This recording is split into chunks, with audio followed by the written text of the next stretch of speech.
মহিলারা নির্যাতিত হচ্ছে, ধর্ষণ হচ্ছে। কিয়ামত পর্যন্ত এই সরকার আমাদের দেশে ধর্ষণ ফিরাতে পারবে না। আমার কথাটা রেকর্ড হচ্ছে, এসবি ডিএসবি যাচ্ছে।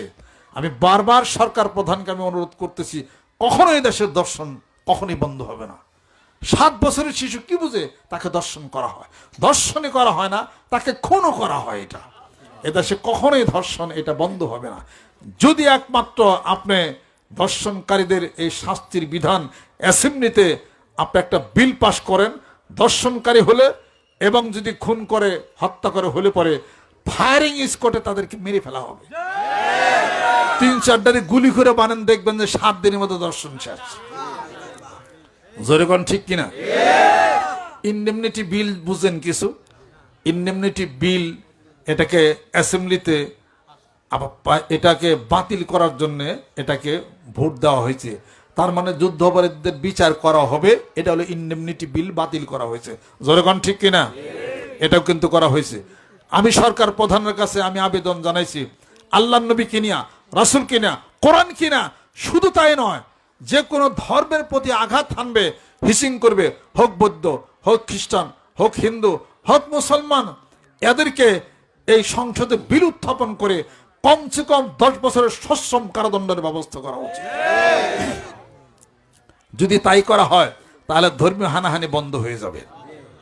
আর কিছু মুফতি যারা সারা বাংলাদেশে শুধু খালি টামনায় জামনায় খালি ফতোয়া দেয়, অমুকে কাফের, অমুকে ভাসের, অমুকে হ্যানত্যান, এগুলোর একটা সরকারের নিয়ম নীতি করা উচিত।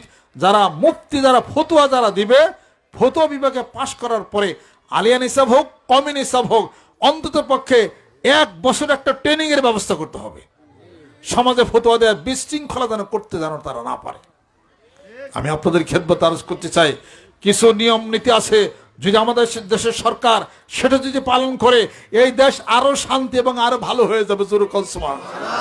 নারীরা নিরাপত্তায় চলাচল করবে, আর মেয়ে জাতিরকে অসম্মান আর করা হবে না, হিসাবপত্র মেলানো হবে না। কোনো কথা নাই যৌতুকের দাবিতে যদি কোনো মেয়েকে যদি প্রহার করা হয়, মারা হয়, কোনো কথা নাই, 10 বছরের সশ্রম কারাদণ্ড দিয়া দিক 10-20টারে ওর যৌতুক নেওয়ার ওর শিক্ষা হয়ে যাবো। যখন ঠিক কিনা? ছোট লোক যারা, ছোট লোকের বংশের ছেলে ফেলে যারা আছে, তারাই হলো স্ত্রীর নিকট থেকে যৌতুক আদায় করে। তারা ইসলামে বিধান করেছে পুরুষরা নারীদের সম্মান মর্যাদা দিয়ে, তাকে মহারানা দিয়ে তাকে কিনা এনে সম্মান তারা করবে। ইসলাম শিখাইছে এই বিধান। আর আজকাল হলো যৌতুকের প্রথা হয়ে গেছে হলো অন্য বিধান। আমি আপনাদের খেদমত আরজ করতে চাই, মানিকগঞ্জ দরবার শরীফে আমি এক মাসিক মাহফিল এই বয়ান করার পরে আমার এক মুরিদ বলতেছেন কি মাহফিলের পরে, কয় আব্বা কি মাথার বাড়িটা তো দিলেন, আউলে কি হয়েছে? কয় যৌতুকের বিরুদ্ধে যে কইলেন, আমাকে আপনি নেন নাকি? কয় হ্যাঁ, আমার পোলাই পাস করছে, মাগ নাই না, একটা বিয়া ঠিক করছে, ওরা 30,000 টাকা দেবো, আমি 40,000 টাকার কথা কইছিলাম, ওরা 30,000 টাকা দেবো। পরে আমি কইছি ঠিক আছে দিও। পোলারে পলাইলাম, কষ্ট করলে আমি পাস করাইলাম, কি শোনা নিয়ে বিয়া করবি, আপনি এটা কি কথা কইলেন? এখন না, এটা নেওয়া যাবে না। কয় যাই আজকে তোবা করলাম, আপনি মুই না যা। পরে যৌতুক সারা বিয়ে করে। এবারে কিছু বিবাহের মজলিসের মধ্যে আছে, আমি এক বিবাহের মজলিসের মধ্যে আমি আসিলাম, এই কি কত টাকা মহারানা করছে, সেই মহারানা সব উসুল লেখাইতেছে। আমার কিসের উসুল লেখান? কয় যে হাতে, এই কানে, এই গলায়, এই ঠ্যাঙ্গিয়ে, সব কিছু দিয়া মোটামুটি সব উসুল। আমার তেলে রেজিস্ট্রেশন করার দরকার নেই, খাতা নিয়ে বেঁচে যায়। সবই যদি উসুল দেন, আমি রেজিস্ট্রেশন বইয়ের মধ্যে আমি লেখুম কোনটাতে দেই না। এই বিবাহের মজলিসে যত উসুল দেয়, দেখবেন যে বিয়ার 1 মাস পরে ভাবি কয় কি, তোর কানেরটা খুইলে আমার দিয়া যেন বাপের বাড়িতে যাবো। কি দেন? আমার স্বামী দিছে, ওই যে উসুলের সবাই, ওই যে বিয়ার মজলিসে।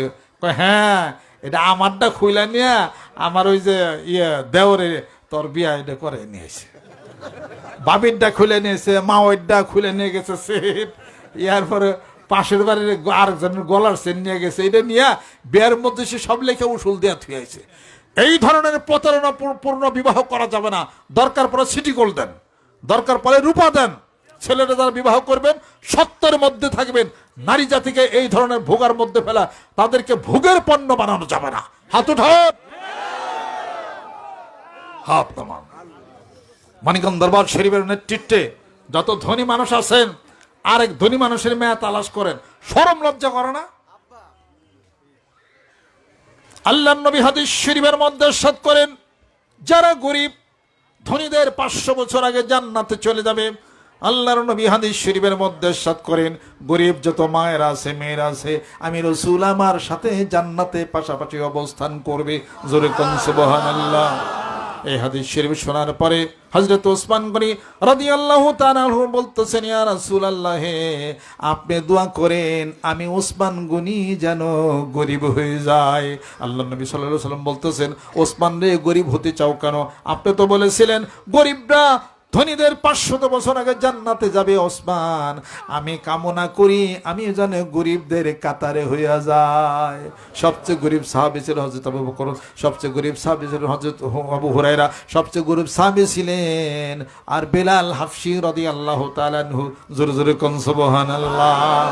কাজে গরিবদেরকে দুঃখ কষ্ট হ্যানত্যান করে তো তাদের কোনো দাম নাই। কথা লক্ষ্য করছেন? ধনী যারা আছেন গরিব ঘরের একটা সন্তানকে আদর করে এনে আপনার বাড়িতে উঠাবেন, স্বয়ং মাবুদ মাওলা খুশি হয়ে যাবে। জোরে জোরে কোন সুবহানাল্লাহ। এক ধনী আরেক ধনী তালাশ করে। কথা লক্ষ্য করছেন? আজকে থেকে নিয়াত করতে পারেন যে আমি সমর্থশালী, আমি গরিব, আমার আরেক পীর ভাইয়ের মেয়ে গরিব আছে, আমি ধনী গরিব আছে, আমি তার একটা বিপদ উদ্ধার করার জন্য, আমি তার সংসারটাকে সুন্দর করার জন্য ওই গরিব ঘরের একটা মেয়ে আনবো। আল্লাহর নবী খুশি হয়ে যাবে। জোরে কোন সুবহানাল্লাহ। আল্লাহ তুমি কবুল করে দাও, রহমত করে দাও, বরকত করে দাও। হাত তামান।